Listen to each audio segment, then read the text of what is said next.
This week on Supercars Talk, I review the Ben SuperSprint and go on a rant about Triple Eight.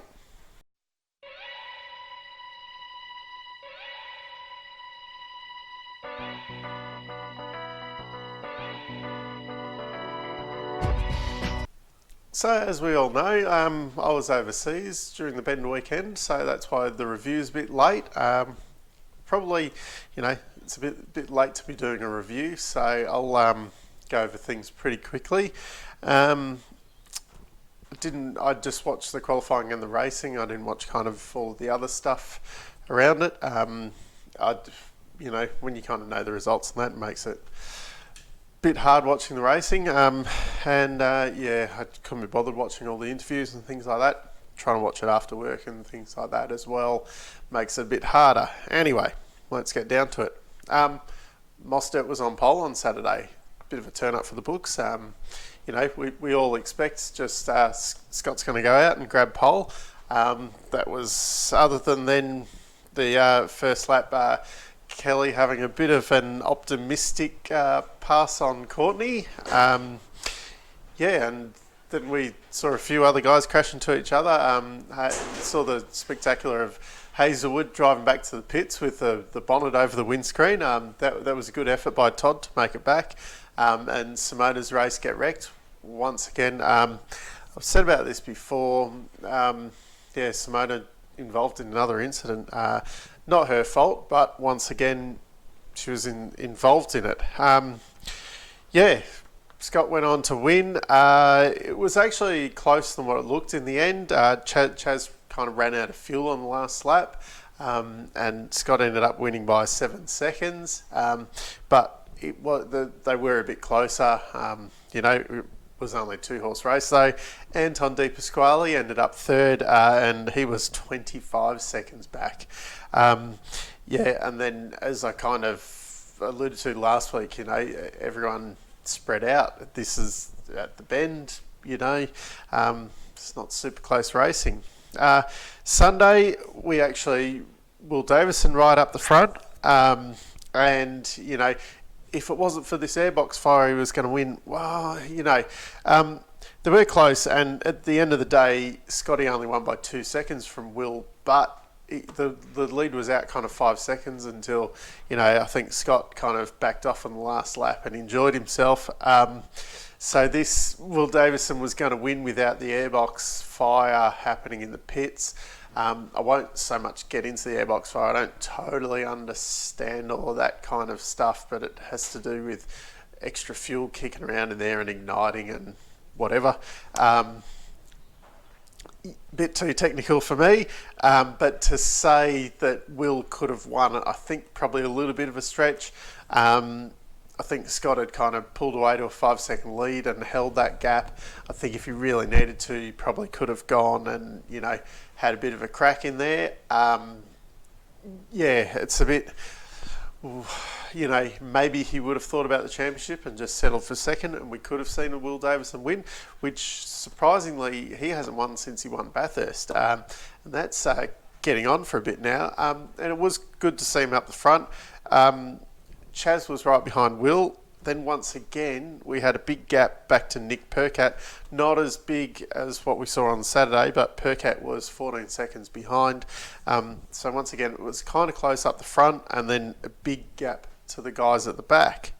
We did actually see a couple of other little incidents during the race. Whincup made another mistake. Very unlike him to be making mistakes, and that's the second one this year. At least, unlike in Townsville, where he put it in the wall, this time he just slid off and lost a couple of positions. And then, once again, Andre Heimgartner, ambitious pass on Simona. Simona again getting involved in incidents. A bit each way on this one.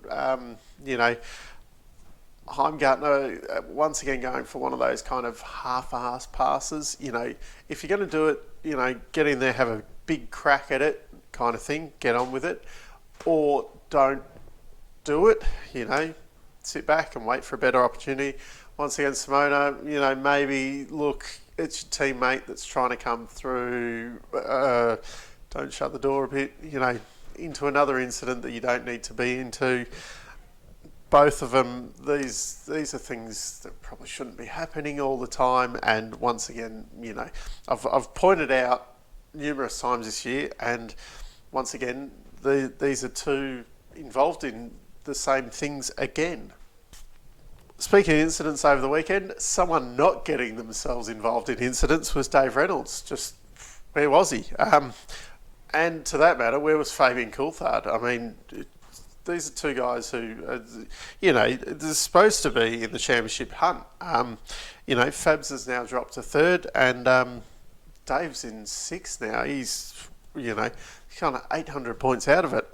Speaking of the championship points, Scott's now on 2,738. That, it's a great big number that doesn't mean anything really, until you look that Chaz is 573 points behind.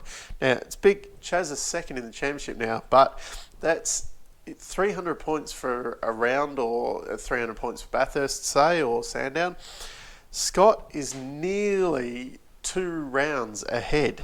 That's just massive at this point of the year. So essentially, he could sit out, Bathurst and Sandown, and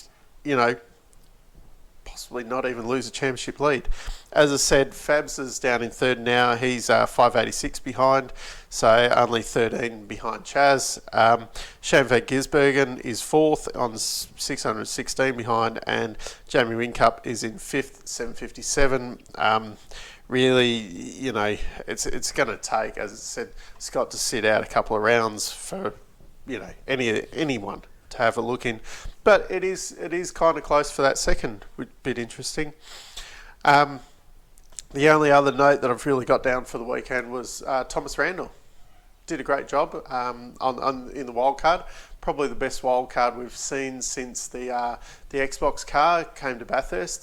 That third Triple Eight car with Andy Prio and Matthias Ekstrom.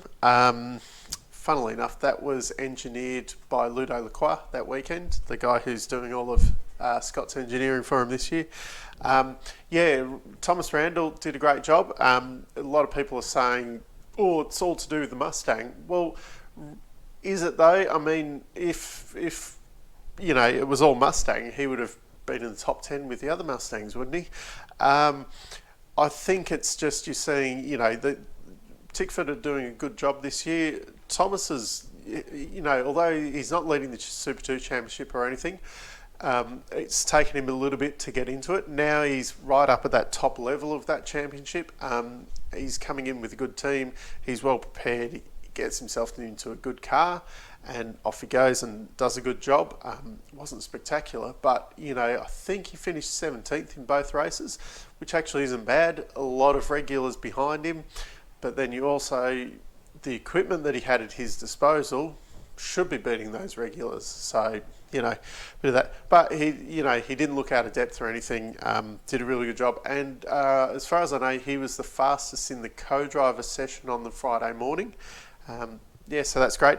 And after the weekend, he was confirmed that he will be driving with Lee Holdsworth at the endurance races. That was a secret that everyone kind of knew was going to happen. I think the only thing probably holding it back was, how he did at this wild card. If he was 4 seconds off the pace at the back, maybe they might have rethought it.